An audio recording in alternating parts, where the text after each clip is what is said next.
I've always envied those characters that I read that go on adventures and see new places, meet new people. And I'm just here sitting in my room reading about them, but never actually experiencing them for myself.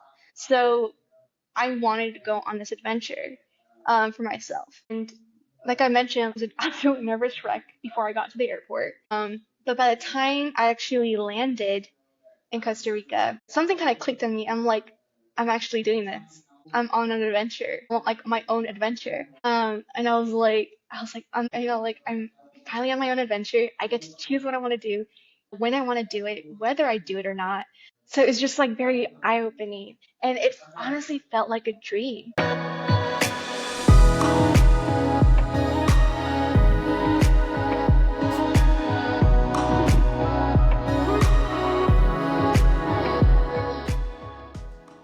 Wow, today we have a very, very special guest. We have one of our first clients who had ever applied and ever gone through the entire 4-month program at Travel Through Trauma. We're so, so lucky to have had a chance to work with you, Jessica. You've been incredible, and every person on the team has loved working with you. We appreciate all the feedback you've given, all the ways that you've trusted us to help you navigate these 4 months. And I'm so excited to hear how this journey went for you.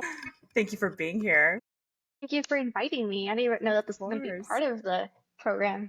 Yeah. So you applied about like 8 or 9 months before you actually got started on the program, like while Travel Through Trauma was still like finalizing its program details and curriculum. I would love to know, what was it that brought you through Travel Through Trauma? What were you going through at the time, emotionally and mentally, that were some of the biggest challenges where you felt like Travel Through Trauma could provide that support? At that point in time, I was still in like community college. I think I had like a few months in working with the behavioral health center, and I had a lot of opportunities there, working there with the therapists, as well as just being a peer mentor for my fellow students, whether that be hosting workshops regarding mental health and stuff like that, or even just participating in workshops with the therapists were hosting. Hence, how I found out about Travel Through Trauma.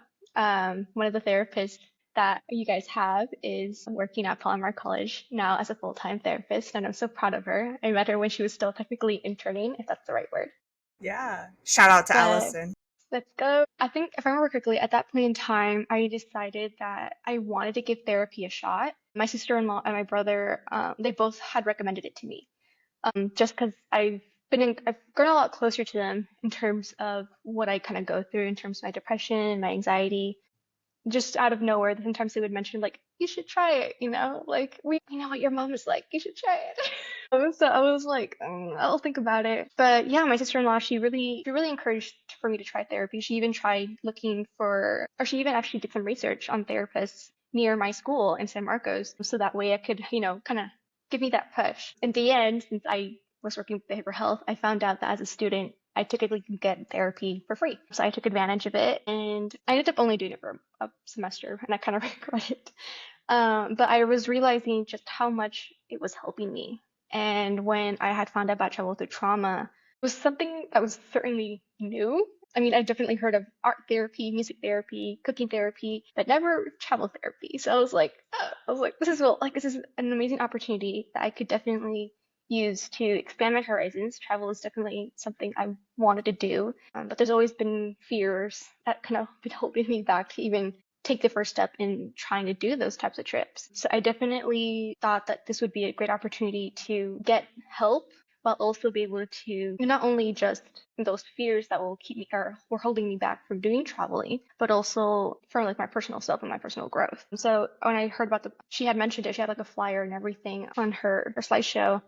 And I immediately scanned the QR code, and I started like looking at your mission, kind of just all the information that I was able to find on your website. And I was like, okay, I can definitely align with this. It's something that I could definitely grow from and like learn from. And so I was like, I want to take advantage of this opportunity that, to be honest, people like me who are first generation college student, we honestly don't really find, just because like we don't know the people and where to get the information from, or we just aren't looking for it, or we don't know where to look for it. So the fact that I was able to find it told me like I'm not letting this advantage or this opportunity slip through my hands. So I remember correctly, actually, we had a party right afterwards, and while I was there, I was applying for it. And it was kind of funny because I think one of the nurses was trying to make a conversation with me, and I was like, huh?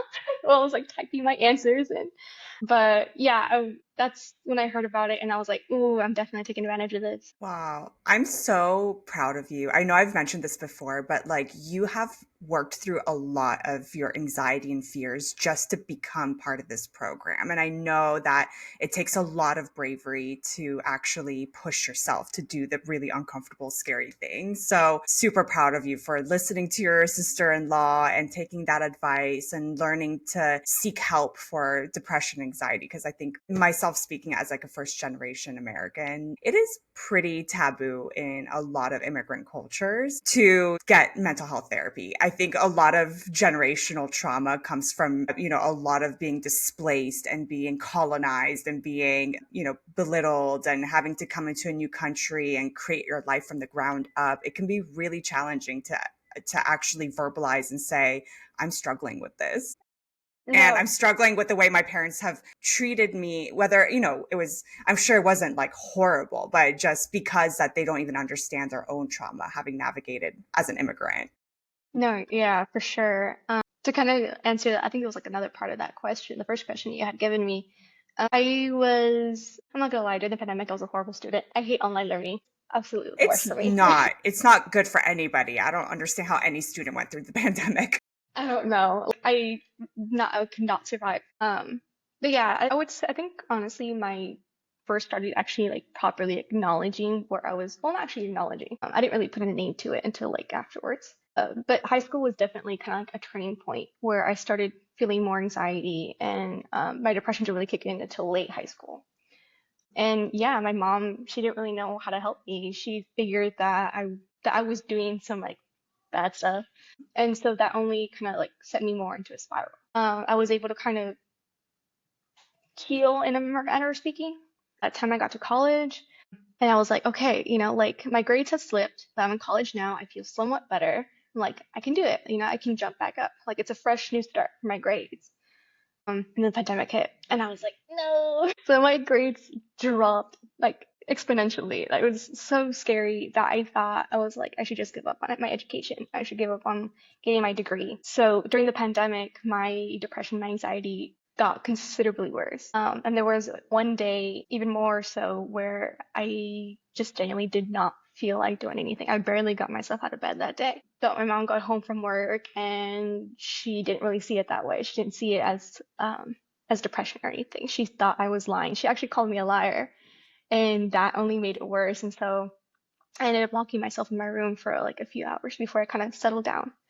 But once I eventually decided, I'm like, okay, I do want my degree. The pandemic has finally kind of receded, in a matter of speaking. So we were finally able to go back to in-person learning, which is what I excel in. Mm. And I decided to throw myself in the deep end. It was probably a bad idea considering what I had like gone through in the previous years, but I told myself my degree is something I want and I have to do it. And I want to do it. And so I threw myself in the deep end. I took 17 units that semester. Ooh, I ended up getting the dean's list that semester too. amazing. So that was like a boost of confidence in me. And I'm like, I can freaking do this. What a comeback. It was a comeback. It was a comeback I certainly did not expect. But afterwards, but like it just kind of made me um put my depression and my anxiety on hold. And I was like, okay, well, I'm focusing on this and I know I have to focus. And I'm not gonna let myself sabotage because I do that a lot. And so I was like, I'm gonna do this and not focus on you. And I managed to get through that semester without having much, well, actually, that's a lie, because math is my worst enemy. But I was able to kind of put a pin I'm focusing on my depression, my anxiety. But I kind of started realizing in the following semesters that like I would have moments, whether that be multiple or just once that semester, where it really hit me. And it kind of felt to the point where like I felt like giving up. And so I would always like I would calm myself down and then I would move on. I would not let myself continue to feel what I needed to feel and then, try to move forward on. I would just like pin on it. I'll deal with you later. And so in that semester, that I ended up decided I was like, okay, I need just to at least try it.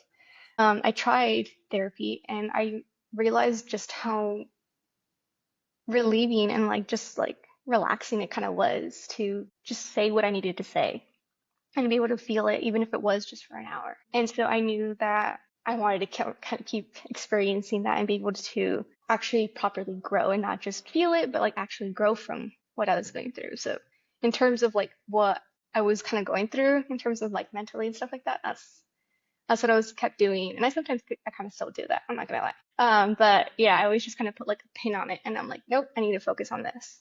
But but yeah, there's one of the things that I learned while doing therapy with you guys. It's like, don't Yeah. like actually let myself feel it. And I'm like, okay. It's hard. I think it's such a survival mechanism that we learn over the years to just suppress and address it later and later and later. And then before you know it, it just comes out in the most unexpected ways at the worst times. And we don't even recognize that it's because we've suppressed our anxiety or depression for months, if not years. But I would love to know, like, tell me more about your experience in the 4 months that you did travel through trauma. You went through tons of therapy, life coaching, financial coaching, fitness coaching, everything. I mean, what were some of the breakthrough moments that you had going through this? Well, like I mentioned, definitely, the fact that there's actually a specific session that I had with Stephanie that kind of made me realize I'm like, I'm not letting myself properly, like, kind of experience what I'm feeling and like actually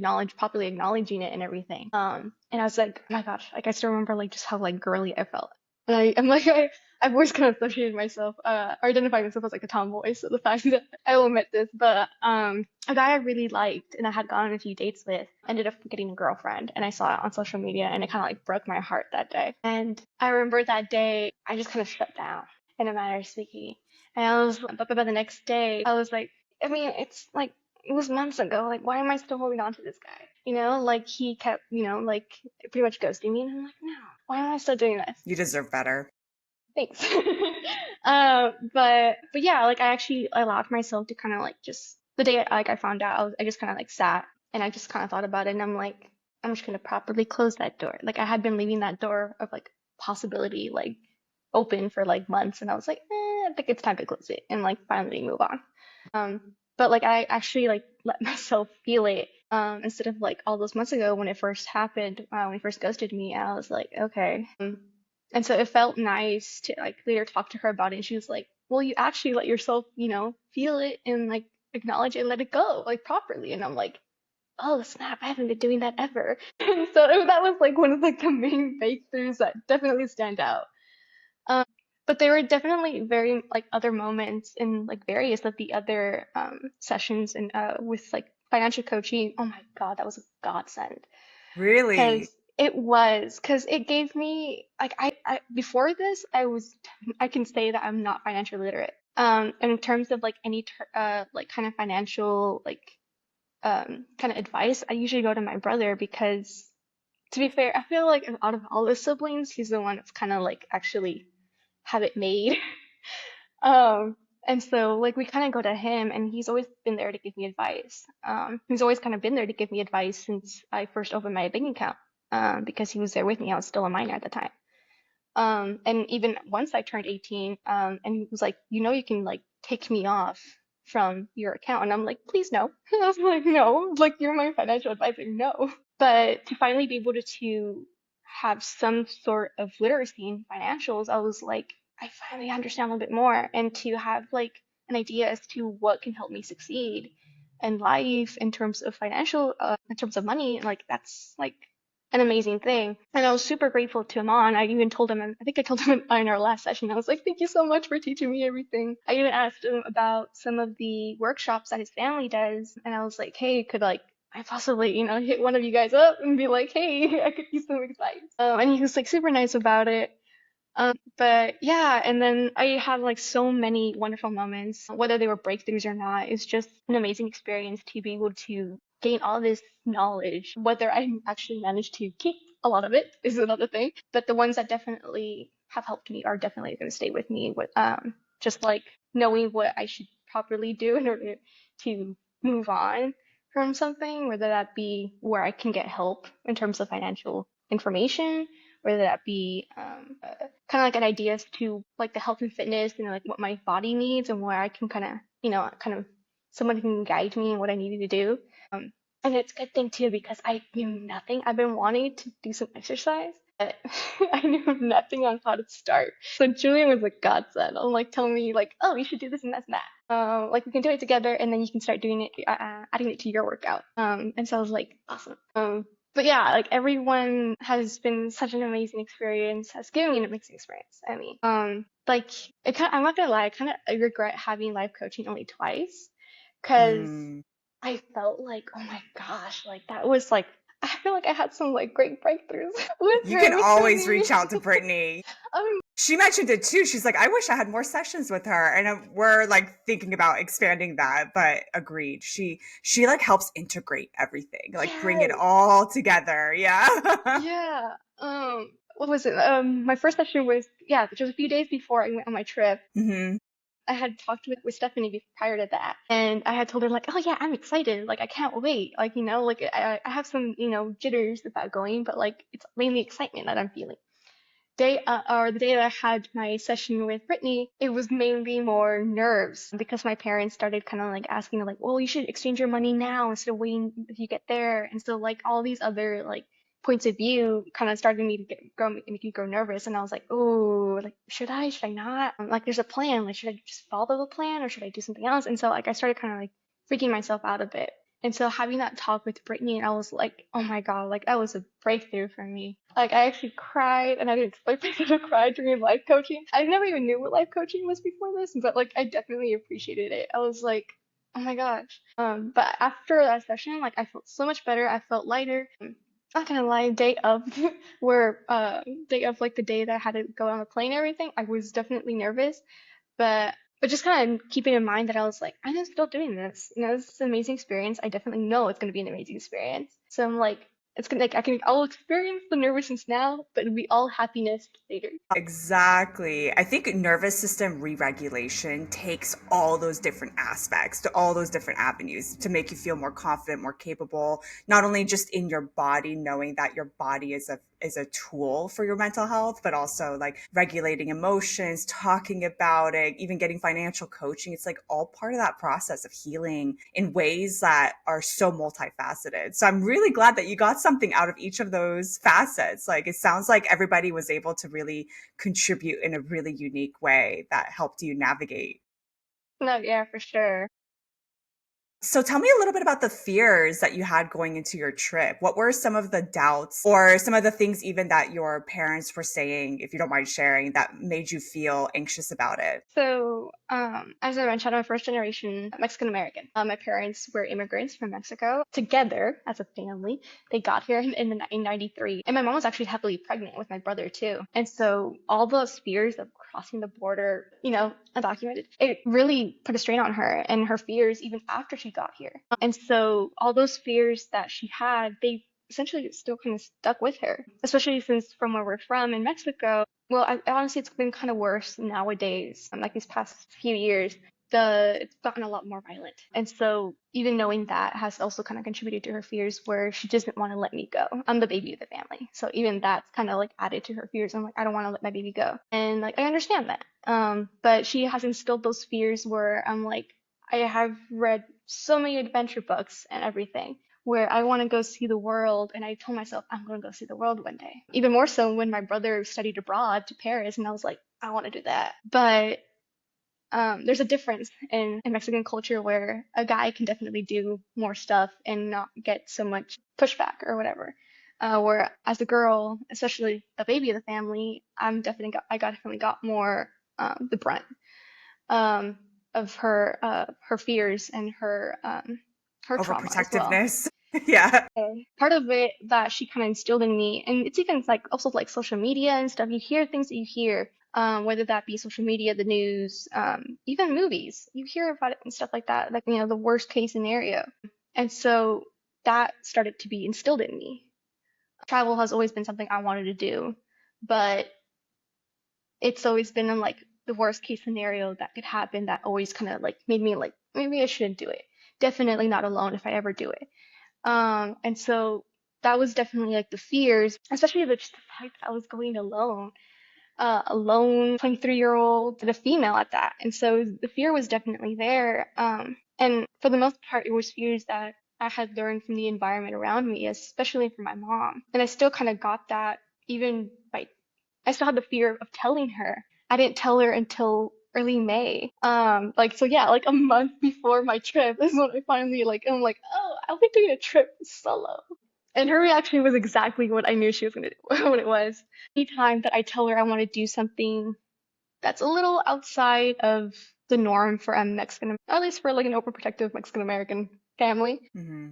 her first reaction would be like, ¿estás loca? Like, are you crazy? And so when she told me that, I immediately looked to my dad and I'm like, I told you she'd say that.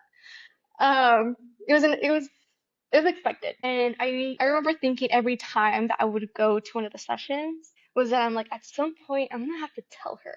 Like, it was so much easier telling my dad and my sister and my siblings, even more so my sister-in-law, because she, like, when she found out, she's like, oh my God, I'm so excited for you. And even more so, towards closer to the trip, she kept asking me, like, did you find some swimwear for you? Like some bikinis? And she, like, sent me some links, or she recommended some stores. But that fear that I had of telling her continued to fester every single time that it got closer, like each month that passed. And I was like, I gotta tell her, I gotta tell her. How should I tell her? When will I tell her? When's the perfect moment to tell her? Like, will I be able to still go through with the trip even after I tell her? Like, even after she tells me I'm crazy, after she tells me like I shouldn't do it, that's dangerous to there's dangers outside in the world. And so it definitely festered until the point where I was like, okay, I need to tell her. Like I needed some help in terms of like the financials. Since I was like, I need to tell her. There's like no going around it. Like I have to tell her. So I just ripped the band-aid off and I got the exact reaction I knew I was gonna get. But I was able to kind of just go with it and I was like, well, it's something I'm gonna do. I think what also kind of helped was the fact that I told her just as she was leaving me from my dorm. Also, I was just like, okay, bye. Uh, but yeah, it was just I was actually kind of surprised by myself as well, where I told her and I did not feel any sort of guilt in telling her that I was doing something I knew she didn't want me to do, um, or any sense of fear in terms of like I told her, like I'm gonna, she's gonna scold me. I was trying to think of the word, scold me or anything. I would like that fear of telling her and being honest with her about something I wanted to do was non-existent, and felt so much better later that night. Just like finally getting that off my chest. But yeah, like thinking back on it, and I'm like, there was nothing to fear. Like, you guys definitely prepared me in order to deal with my fears, kind of grow past them a little bit, as well as feeling confident in myself. Like, definitely with self-defense. That definitely kind of like calmed my fear of like the worst case scenario. Amazing. So yeah, I'm like, there were so many fears from like different aspects, from different parts of my environment, but I'm just so happy like how well you guys prepared me to move past them and just do it. Yeah, yeah. I think Shirley is a big part of that, just building confidence and getting you to feel empowered in your body to be able to defend yourself in the 1% chance that anything were to ever go awry, which I mean, I want to know about your trip. I have been dying to know how your actual experience was. I know it didn't come without challenges. I know there were hiccups along the way, but like, how did you feel actually going day by day from San Jose to Monteverde, Manuel Antonio, and back? What were some of your experiences? Quick question, can I curse? Yeah. I fucking loved it. It was fucking amazing. Oh my God. I had to get that off my chest. I had to make sure I was Yes. able to curse. But yeah, oh my God, I absolutely fucking loved it. It was an amazing experience. Like I mentioned, the day of, like, I was a nervous wreck. Even my mom started trying to comfort me. She kind of failed, but I was like, I kind of came to the point of like, Mom, like, please don't, like, please, like, you're not helping. Like, I know you're trying, but no, please. But by the time I actually got to the airport, like, all those nerves, like, finally, like, released, and I was like, okay, like now it's just like kind of like nervous, excited. I was like, oh my God, like I can do this. I'm doing this actually. Like in a few hours I'll be in a completely different country. And technically, for some reason I don't know why it clicked while I was there, but I was like, wait, like this is the first country outside of Mexico and the U.S. that I've ever been to. And so I got even more excited. Like you said, like there were a few hiccups. I should have like got, even my brother told me like you should get in contact with the hostel before you go on your trip, and I should have. I would definitely keeping that in mind for next time. Uh, um, but yeah, I got there early. I got there at 5 a.m. It was actually kind of Mhm. a bit earlier than what they told me. And so I was like, oh, bet, okay. So I'm here early. I think I had actually asked you if whether or not like there's a specific time check-in was, because I think the emails where the booking was, it didn't really specify a check-in time or a checkout time. And so thinking that, and I should have looked at Google Maps because it said there's a check-in time. Excuse me. But I got there around 6 in the morning, and they were like, "Oh yeah, we don't do check-in until like later in the afternoon." And I'm like, Oops. yeah. And so she was like, "If you want, like you can like store your bag here and go out and about, or you can just kind of chill in our little lounge area." And I'm like, "I'm gonna chill." I didn't really sleep on the plane, and so Mhm. I don't know what it's about planes. I just can't sleep in planes. Same. So that was like the main the hiccup. Eventually, I couldn't fall asleep, so I was like, you know what, screw it. Like I'm gonna go out and eat. It's like it's time for me to eat. Like I'm kind of hungry. So I managed to do. So I had breakfast and I kind of did a little bit of sightseeing while I was there. Um, and the girl had told at the reception. She told me like, oh, you can come. Like I'll do it like an hour and a half early or like an hour early for you. Like there's not many people here or whatever. And I'm like, okay. So I got back at 1:30. The girl wasn't there. It was a guy, and he was like, no, like it's at 2. So you have to wait. And I'm like, okay. Eventually the girl came back and she checked me in like 15 minutes later, and I'm like, awesome. But once I was checked in, I immediately passed out because I needed those sleep. But I noticed when I got into the room that there was gonna be there was at least one girl in the next or in the next bunk bed. She wasn't there until like I think maybe like evening when I woke up. Like she got there like a few minutes after I woke up. And she something this is honestly something I didn't expect, but she immediately invited me to go karaoke with her and some of the guys from the from the hostel. And I was like, oh, I'm so kind of tired. Like, thank you, but like, oh, like I'm gonna go back to sleep. I quickly had dinner and then I went back to sleep. But yeah, I was like, I kind of kept regret thinking about it as before I went to bed. I was like, should I have just gone? In the end, I was like, it is what it is. And then the next day, I ended up waking up late, around like 11 a.m. And again, she like came in and she was like, "Hey, I'm gonna go have lunch, and we're gonna go for drinks with one of the guys. He's from China. Do you want to go?" And I was like, "I'm not saying no again." So I was like, "Yeah, like let me just get ready. Like I'm actually hungry anyways." So I was like, "Yeah, let's go." So they were the first two people that I actually allowed myself to just kind of go have fun with. Like they were complete Oh. strangers, and she was from Puerto Rico. She's still on her way going afterwards because she said she was going to Panama, and then he was gonna go. He went somewhere. I think he went to La Fortuna afterwards, but we all left the same day. So it was kind of funny to be able to hang out together, kind of get to know each other, and then just be on our merry way. There was a little bit of confusion, and I kind of regret this in terms of transportation and like from getting from one hostel to the next. And I'm pretty sure I kind of got scammed. I'm not gonna lie. Ah.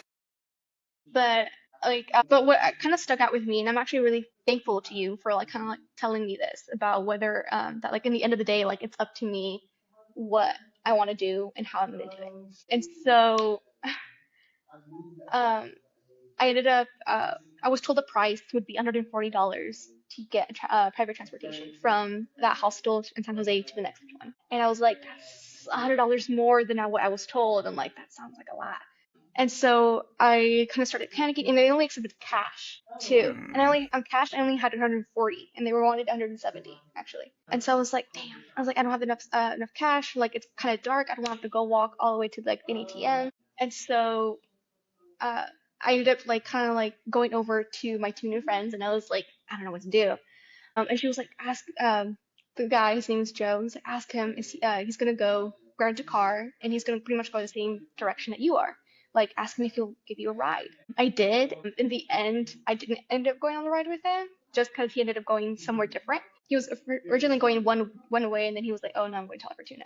Hmm. And apparently from Monteverde, that's another 3 hours. And I'm like, oh, I'm not gonna make you do that. And so, but yeah, he was super, super dope. He ended up lending me, well, not technically lending, like during with Zelle, I Zelled him the amount and he gave me the cash. So he gave me those $30 that I needed in order to complete the 170. And it was like super, super nice. I was like, oh my God, thank God. And so that was like the first kind of hurdle. The next hurdle, well, this one, I think this might have been like the main hurdle that I had to deal with was the fear of that hostel in Monteverde being actually closed. Yeah, that's crazy. I can't believe that happened. No, while I was there, the receptionist, he actually the day of and everything, like he told me the whole gossip with it, and I was like, oh my gosh. But it made sense. But they're no longer by that name. They're no longer Social Tel. They're now Villaverde because they're now Mm. under new management. Or yeah, new management. Or with their old management technically.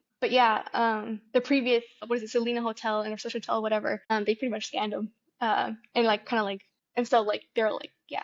So there was a reason why it said permanently closed. Like they were technically right in terms of that specific name. But they were completely open. And I'm not gonna lie, I enjoyed my time the most. Of all those three places, I loved Monteverde the most. Especially that hostel. If I ever go back to Costa Rica, I'm going to that hostel and staying in Really? Monteverde. Yes, I What was loved it it. about the hostel that you liked? So when I first got there, I was actually the only person. Um, I'm not sure what the word is in English. Well, I was staying there. I was the only person staying there at that time.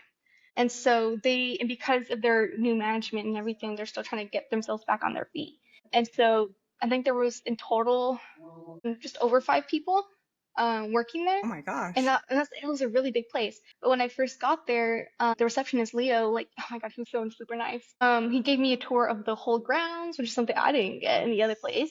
He told me the gossip, which he didn't have to tell me, but he told me the gossip. He invited me to a cup of coffee, right there. And it was just super nice. And one of the things he kept mentioning was that like he likes to treat the people staying there as like a family and stuff like that. And like that very same day, like the workers were having lunch and they invited me at the same just to sit at the same table, and I was drinking my coffee and they were including me in their conversations and everything, and it just really felt like an amazing experience. I didn't feel like a tourist. I felt like just another friend of theirs.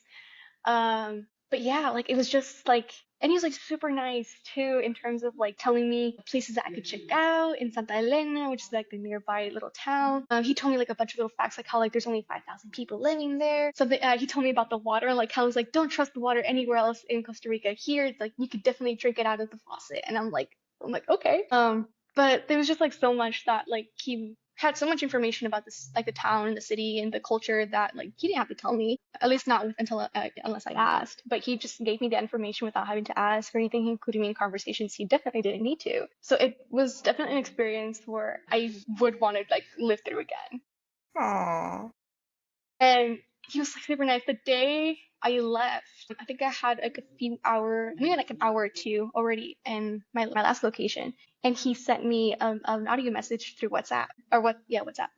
And he was like, I just wanted to check in. I hope you got there safely. Like if you ever need, more information or help, like you're just feel free to text me or like, call me, whatever. And I was like, dude, I'm no longer at your place and you're still caring for me. And I was like, damn. So it was definitely a wonderful experience. That I'm just like so like amazed, so like happy that I was there and able to experience their hospitality. And so yeah, Monteverde and Villaverde, like their hostel definitely stuck out. Aw. And so I actually got to meet the new, or well, technically he's always been the original owner, but like I've got to meet him, have conversations with him. He shared a dessert that's, I guess it's actually common in all of America, I'm assuming, because I know it as, well, they have the same name apparently. But yeah, I was like, he told me like it's an oreja, like do you want some? And I'm like, is that what I think it is? Like it doesn't have the same shape I'm used to, but it looks like what I think it is. And so, but yeah, like we had like he didn't have to do that. Like they were all super nice. And so I'm like, I told myself, I even told my dad too. And he was like, one day, like, would you be down to like go to Costa Rica, just us two or something? And I was like, yes. And if Aw. we're coming here, I was like, we're coming here. Yay! It was just an amazing experience, and I absolutely loved it. That's Like so there's so many nice. places. Yeah. And you went ziplining there too, if I recall, from your Instagram post. How was that? Oh my God, that was an experience. I was a nervous wreck for that too. This is where Brittany's like making yourself your nerve thinking to yourself that your nerves are actually nerves of excitement instead of like nerves of fear. And so like this is where like that kicked in. Uh, oh my God. So I ended up going by myself. And it's sucked because the group that I ended up like going with were all at least groups of two. So when we were finally about to line up, the guy was like two, two, two, and then like one, and I'm like, yeah, one. Yes. But yeah, it was an amazing experience. Leah was actually the one who recommended that I go to, because I actually apparently have a couple of them. They're Monteverde, but he recommended that I do that one, which what was it, 100% Aventura or something like that, because they have the longest zip line in all of Costa Rica. Mm. Um, and I mean, that's not really what sold me on it, but I was like, eh, screw it, I'll do it. But I remember thinking, every time I got closer to being the one having to do the first one, it was a very short one, and like it didn't look like it was all that high either, but like it still like freaked me out, and I was like, oh my god, oh my god, oh my god. And like the guy was stopping me, and like he was like English or Spanish, and I'm like Spanish, and like you just talk to me in Spanish, like, it's fine, I can understand you. And so, but I kept thinking to myself, like, am I actually doing this? But I think it was after, yeah, after the second one, I started kind of calming myself down. I'm like, okay, I just did two. They were short. I did them. Like, I understand now, like, how I'm controlling my speed. I'm like, okay, like, it's fine. Like, I can do this. I think the worst part of that experience was that I had to rappel down. And that was like, ooh, no, like, I don't want to do that. I don't have a fear of heights. I just don't, like, I've never, like, had a problem with going on an airplane or anything. But this was definitely another thing. And I was like, oh God, no. There's a trampoline under there too, and I was still freaking out. And I had noticed the people in front of me, they did it so gracefully. But when it was my turn, I did not do it gracefully at all. And I was like, whatever. But the last two zip lines were actually, it was optional for you to do it in the Superman pose. Mm.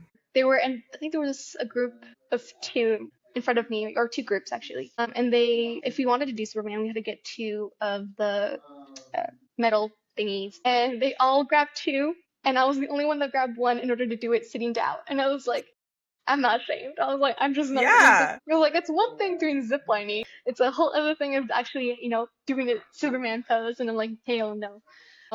But those first two, or the last two technically, I mean, those two were definitely the longest. I think it was 14 or 13 different zip lines, and they all each got longer and longer. And yeah, the last two were optional to do it in Superman pose. And thankfully they had people there photographing. So like I should have honestly kind of like checked out what in order to keep my phone on me so I could take pictures and whatnot. But like I needed to, so I ended up just leaving all my stuff in the lockers that they offer for free. And I was like, yes. But they had photographers, so they're the ones that took pictures of me. But yeah, like I think it was in the last one. I had to close my eyes because I was kind of scared. Like I had seen what it was, and I was like, ooh, like I don't know if I can do this. Like I had to close my eyes. But by the time I got like maybe like third or fourth way in, I opened my eyes, and I'm like, this is actually really awesome. And so yeah, I was really really happy. It kind of rained a little bit, so I kind of got wet. But I mean, it was just more like sprinkles, like a sprinkly water rain, and so I was completely fine, but I think it was enough rain for all the rust to kind of start dripping, and it got on my Ooh. sweater. And all I could tell myself was like, I'm just happy it's an old sweater. Yeah. It sucked that it was a white one for the most part, but I was like, it's still an old sweater. It's fine. Hopefully washed out.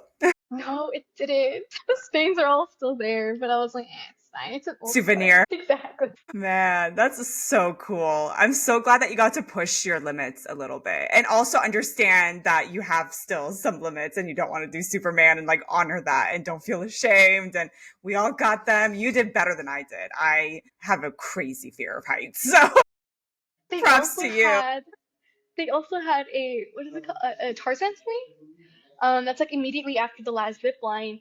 And people were like, the people in front of me were all lining up for it. And I was like, no, I was like, I'm Yeah. not doing that. So I was like, where's the exit? Where do I go? And the guy who's taking off the gear for me is like, he's like, are you gonna do? Because he needed to know whether or not to actually take off the gear or not. And Mm. he's like, are you doing this Tarzan swing? And I'm like, no, like I'm gonna die first. I'm like, not even then. I was like, nope. So yeah, he got off the. He's like, no, it's no worries. Like there, like if you're not into it, like you're not like. I was like, I'm not either. And so like he took off my gear and he's like, just go there. And I'm like, awesome. Mm. And I was like, peace out. Were there hot springs there? Yeah, I was told that there was. I don't remember in which. Because when I first got there, Leo sent me like a whole PDF of like like their main um activities for tourists. And I really there was one that mentioned hot springs. I just don't remember which one it was. In the end, I didn't go to the hot springs, so I'm kind of bummed out about that. Next time with your dad. That'll be Exactly. fine. Yeah. But yeah, I think the closest thing I would get to hot spring or any sort of like water while I was there was the El Tigre waterfalls hike. It was a hike of a total of 8 kilometers. I'm not gonna lie, I almost did not make it. But the last three were actually other options. You could actually continue walking it, or you could go horse riding, or you could do a bicycle zip line or whatever it's Mm. called, or you could do the what do you call it? Or just use like a 4x4 vehicle to get to the last three. I wanted like one of the things I wanted to do was horse riding, and so I was like, I signed up for that, and I was like, I want to do the horse riding, and so I don't remember how many waterfalls in total. I think it was like six or something, in the whole hike, and I took a lot of pictures. It was really really pretty, but they actually told us that you would be able to get into the water if you wanted to. So I took my swimsuit in case I did want to get in. It was actually kind of cold in the morning, and they told us, it might be cold, and it might rain. So and if it does rain, don't get in. And so I was like, okay. The whole ride there was filled with people. And so I got to meet a guy from Spain. His name was John. I got to meet a girl named Maria from Canada. Well, I actually don't remember his name, but he was actually from Costa Rica too. He was just kind of like traveling around. I ended up doing the whole hike, or at least the 5 kilometers first part, with John. He was super nice to like do it with me. But yeah, like he was super nice. He ended up even kind of like waiting with me before I got on the horse, and then he went off to continue the walking. He walked it the rest of it with Maria. Um, and so, but at that point, I was like, oh hell no! I was like, I am so happy I asked for the horse. I was so tired. The last waterfall was not off the beaten path. There was another path, but you would be either had the option of continuing or going to that specific waterfall to see it. And by that point, I was like, no, I don't want to go. I don't like it was going up, and I was already tired. I was like, no. And he was like, come on, we're already here. Come on. And so like he pushed me to do it, and I'm like, damn it, like I do want to see it. And so I was like, let's do it. But yeah, he's like super nice. He like every time that like I needed to stop, like he stopped with me. And so like yeah, I'm like really happy that I was able to do it with someone. But yeah, it was a wonderful experience. We didn't get in the water. I mean, I did get my feet wet. There was a part where we had to walk across like a little stream, I guess. And you had to use the rocks to cross. But I started wrong on the wrong rocks, and so I got stuck. And he kept trying to tell me, he's like, he had already crossed. And he's like, use that one, go to that one. And I was like, from where I'm at, I can't reach it. And I was like, Oh, I got so frustrated. I'm like, you know what? Screw it. I'm gonna get wet. So I just decided to walk through it, and so my shoes got soaked. I love that. So for a while, I was just like squirt, squirt, squirt, squirt. But overall, it was still a wonderful experience. Like I got to do like the hanging bridges, which is really cool. I had never had gone on those or anything, and it was a wonderful view. Like I got to ride horses, and so I was, and it was lunch included, or if you wanted to include it, there was lunch afterwards. And so like it was just like also like an amazing experience. But yeah, like there was just like so many like wonderful and memorable experiences in Monteverde that just makes me want to go back there. Wow. It is so stunning there. There's so much to do. And I love that you've met so many people already on your trip. Like, I'm you're probably surprised not I even keep halfway up with through. people. Yeah, I always say when you travel solo, you're never alone. And I think like this is a perfect example of like how everybody's going to be so hospitable to you, whether it's at the hostel, people you meet on tours, it's just people want to be friends with each other, especially when we're all solo traveling. So I love that. Mhm. Are you still in touch with any of these people you've met? Technically, well, not all. I mean, I have their contact information, at least John's, and I do have Joe on my social media.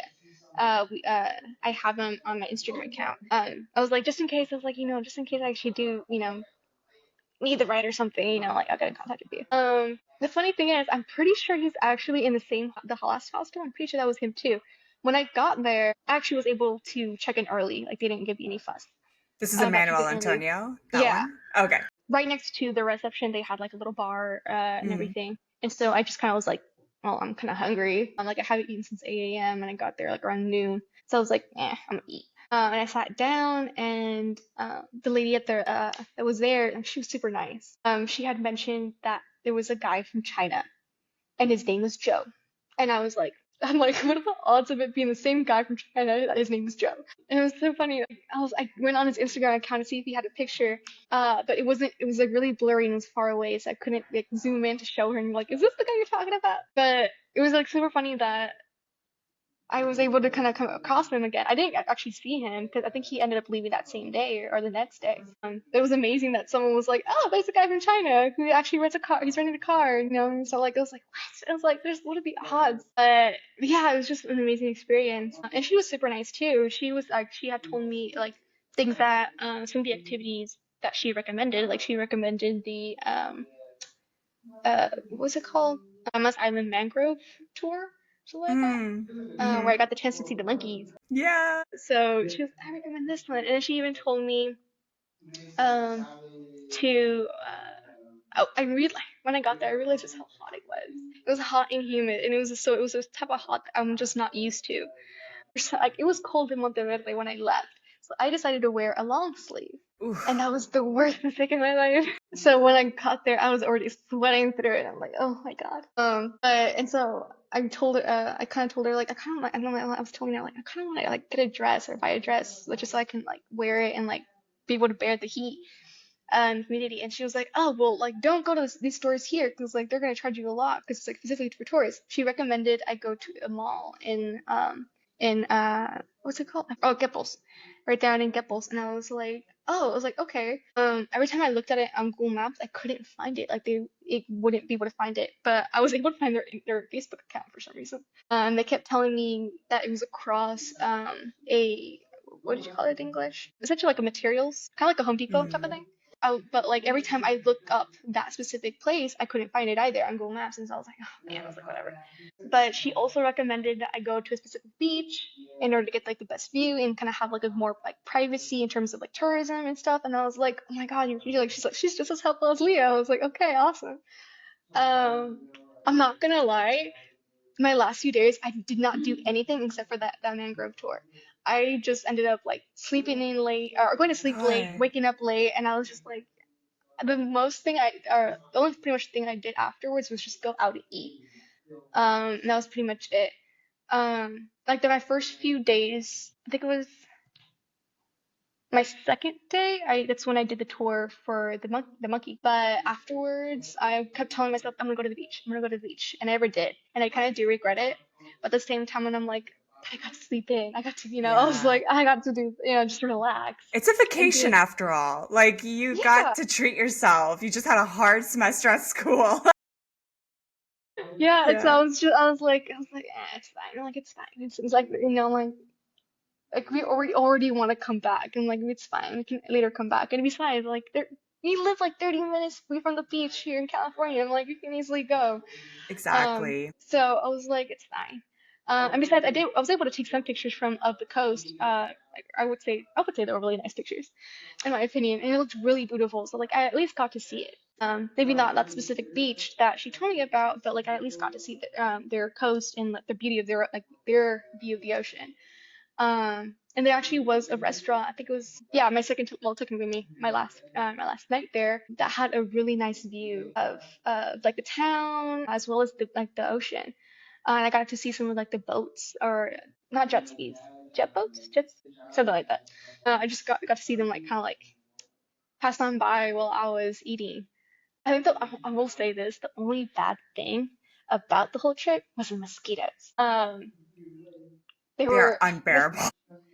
Yes, and I think I actually do have like an allergy to them because every time I go to Mexico, like I am swarmed by them, and they always get me multiple times, and I always swell up. And what I hate the most is that when they finally start to heal, they heal like bruises, so they're always like purple, and then like they heal like a bruise. They're like welts. Yeah, Yeah. and so I went prepared. I took the spray you guys sent me. I even took, was it some like lavender oil that my sister gave me, and I put it on one of the little spray bottles that I was given in the kit. And they were able to, like, I got bit a lot of time, like a couple times, mainly in the first few days. But only one of them actually got really bad to the point where I was kind of expecting it. But the one thing I should have thought of was actually expecting to get bit and taking some nail spray for me Mm. because I always use it and for my bites, and it always helps me, always soothes me, and I didn't, and I was like, no, I should have thought of that. Like, why didn't I think about that? Lesson It was learned for actually next time. one of I ended up, I think it was, yeah, it took me my first full day Monteverde. I ended up after the tour that I did, I went walking towards the town since it was like still early in the day. I was like, I have time, just walk around. And so I went walking, and it kind of got to the. I'd already been bitten really badly, and it was still itching. I wanted to scratch it, but I know how bad it's gonna get if I scratch. So while I was walking, I had come across like a supermarket, and I was like, by chance, do you guys have like an ointment for mosquito bites? And they were like, no, but like there's a pharmacy like just down. And I was like, okay. So I ended up going. I walking. I was like just across the street, and that's when it started pouring on me, and I was like, oh man. But yeah, I went in there. I asked. They didn't have specifically Neosporin, but they did have a specific ointment, and so I bought it. It kind of sucked, honestly. It didn't do anything. I was like, no. I kept using it though, because I was like maybe like For the like maybe nothing. it's better than nothing. And I was like, ugh. But yeah, that was actually the first day I got wet. By the time I got back to the hostel, I was already soaking wet. But yeah, that's definitely. I'm really surprised by myself that I didn't think about taking some Neosporin, because the likelihood of getting bitten it's always been high. Like I know, every time I go to Mexico that like I have to take either some Neosporin or just be ready to buy some when I'm there. You're a magnet. Yeah. I think I am. But yeah, I'm surprised by myself that I didn't think about that. Or my mom or my sister, like my sister thought about like using something to repel them, but not for when I'm already bit. So, but yeah, that was something I would definitely regret. Man. I think it's such a good point though. Like you came through so many challenges and you were like problem solving on the spot. You were asking people like, "Hey, where's the pharmacy? I need this." Like, I think it's just like a testament to just your level of independence, being able to navigate all those different scenarios of getting ripped off, getting scammed, getting from one place to another, hostels not being open. It's just it was like not without its challenges. Like I think that's a big lesson too. I'm curious to know, like, kind of reflecting from the beginning where you had a lot of anxiety to the end where you're just so pumped about this experience. Like, what was something that travel helped you grow in like whether it's spiritual or mental or emotional in ways that like therapy or other modalities didn't offer, or like a major lesson even from your experience? Oof, that's such a deep question. One of the things I had told Brittany on our session was that I had always read about adventures. I love reading. I'm a nerd. I can finally accept it. I mean, currently in a library, so that has to say something. Yeah. But but yeah, when it comes to reading, I always love reading adventure books, whether they have romance or not. It's whatever. But they have to be fiction. They have to be some sort of a fantasy fiction, adventure fiction, whatever. So I've always, I don't remember who said this saying, but there's someone who says like, someone only, people who don't read only live one life, and those who read live thousands of lives. And that's always kind of stuck with me. But I've always envied those characters that I read that go on adventures and see new places, meet new people, and I'm just here sitting in my room reading about them, but never actually experiencing them for myself. So I wanted to go on this adventure, for myself. And like I mentioned, I was an absolute nervous wreck before I got to the airport. But by the time I actually landed in Costa Rica, something kind of clicked on me. I'm like, I'm actually doing this. I'm on an adventure, I want like my own adventure. And I'm finally on my own adventure. I get to choose what I want to do, when I want to do it, whether I do it or not. So it's just like very eye-opening, and it honestly felt like a dream. For like I think it was like for the first maybe 4 nights or so. Every time I would wake up, I have to be like, wait, where am I? And I'm like, oh wait, I'm not at home. All my summers for all my life, usually either if I'm not actually traveling to Mexico or something, I'm generally doing nothing over the summer. It's like actually kind of come to a joke with like between my mom and I that every time like during the school year I tan because I'm usually out and about. But when during the summer I lose the tan because I'm not going anywhere. It's so funny.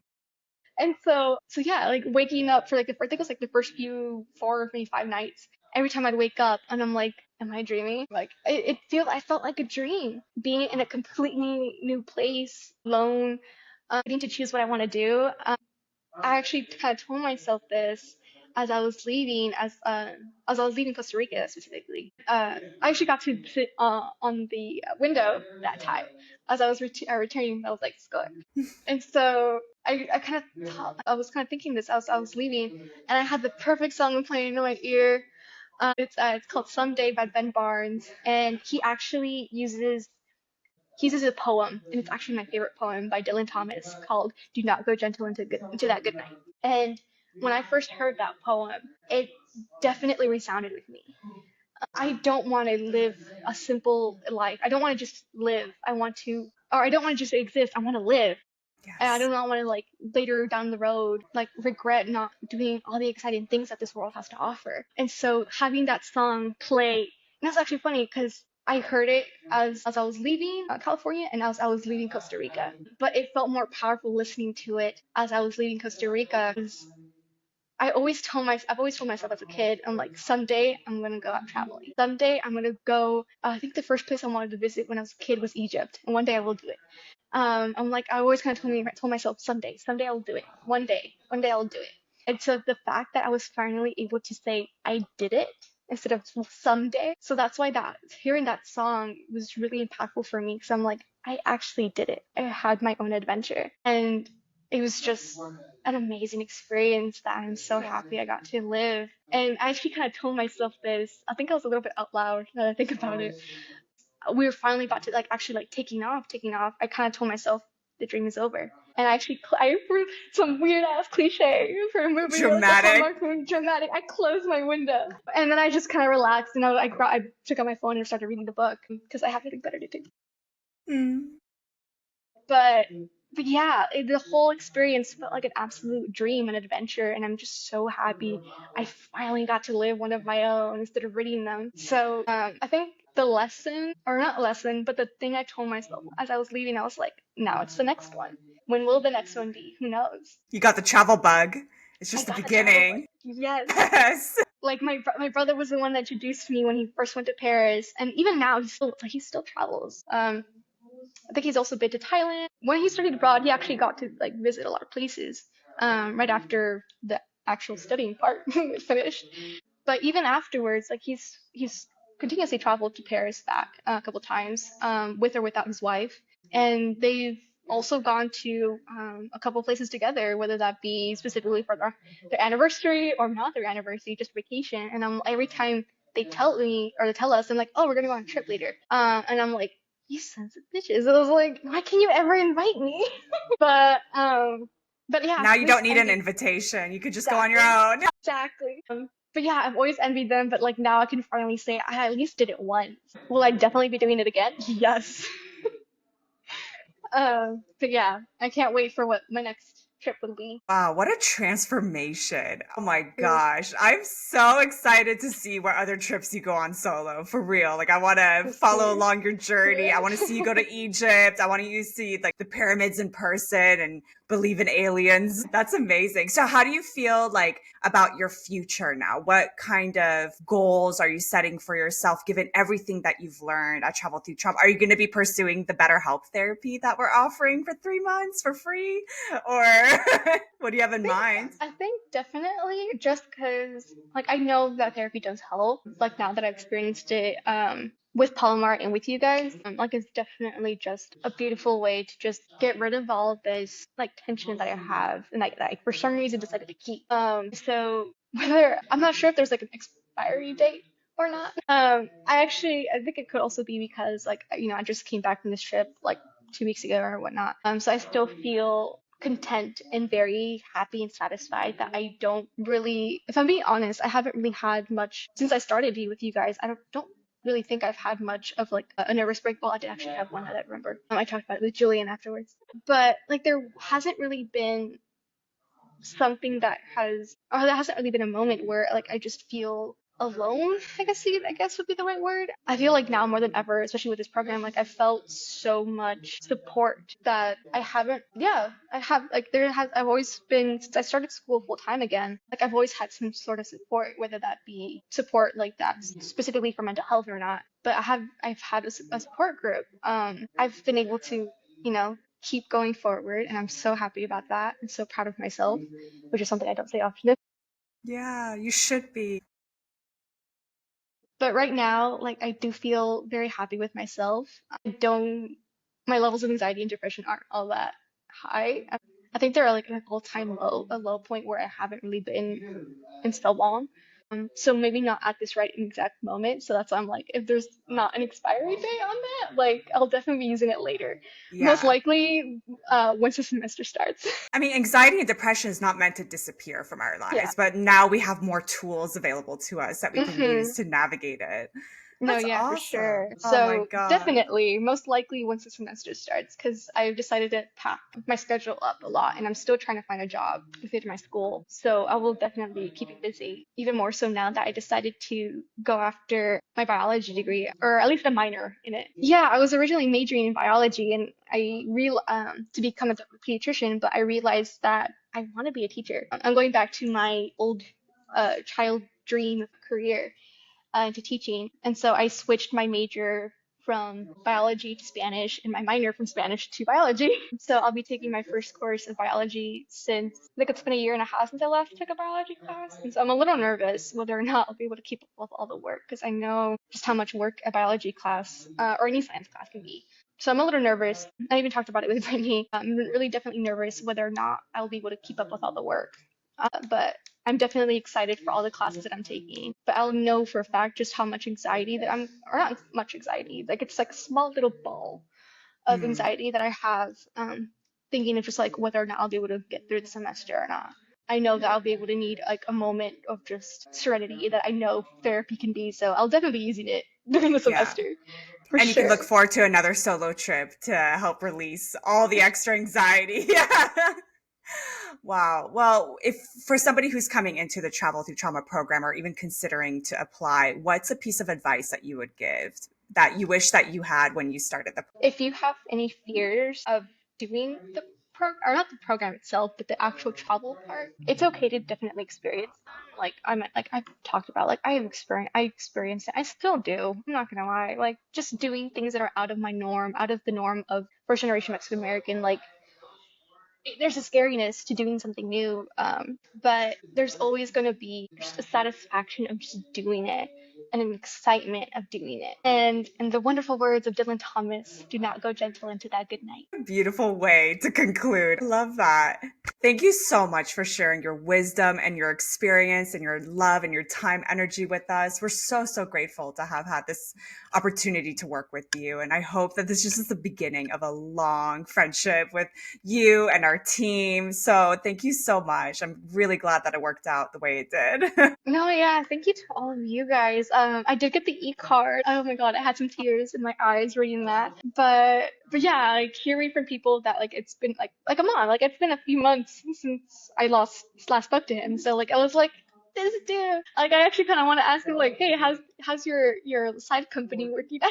You should reach out. I We're just your might. friends. And so, but yeah, like it's a wonderful program. I'm so happy that I actually stuck with it. Like I'm not gonna lie, there were times where I wanted to give up, not because of like scheduling or anything, but because I was just like, will I actually be able to do it? Or like, will I be able to go through with it? And I did. And I'm so happy like that I did it. I'm so happy of the support you guys gave me in order to keep going, whether you guys know it or not. Like, I am just so happy that I freaking did it. And I'm not gonna lie, I've been bragging about this program to like a bunch of people already. Yes. Like one of my friends, I think it was one of the first few pictures that I posted when I was in Costa Rica. He already texted me back today, and he was like, "Hey, like, are you back? Like, how was your trip?" But when I first told him, he was like, "How'd you even hear about this?" And I'm like, "Trauma through trauma." And so yeah, I've been bragging about this program to anyone and everyone who's Oh, listening. And I'm using my bottle now, so anytime anyone asks, yeah. I want to be like, check Right them there with out. you. Yes. But yeah, I can't wait to hear of all the other people that take advantage of this opportunity with you guys, and I Oh, can't wait for to see their sure. testimonials. Because oh my God, I am so happy you guys are doing this. It's such an amazing program, and I'm so happy I did it. Thank you so much for trusting us to go through with this. And I know this program is intentionally very challenging. Like that's why we have applications and interviews and background checks because this is meant to be really hard, but in the best, most transformative way possible. So props to you for pushing through your discomfort, pushing through the fears, because fear is not the enemy. I think when we let fear dictate our decisions, that's when it's bad. But the fact that you had the courage and the bravery to go through with it anyway, that's a huge testament to your strength. So, uh, This is just the beginning. We're going to have retreats. We're going to bring the alumni together. We're going to continue creating community. And this is just the start of it.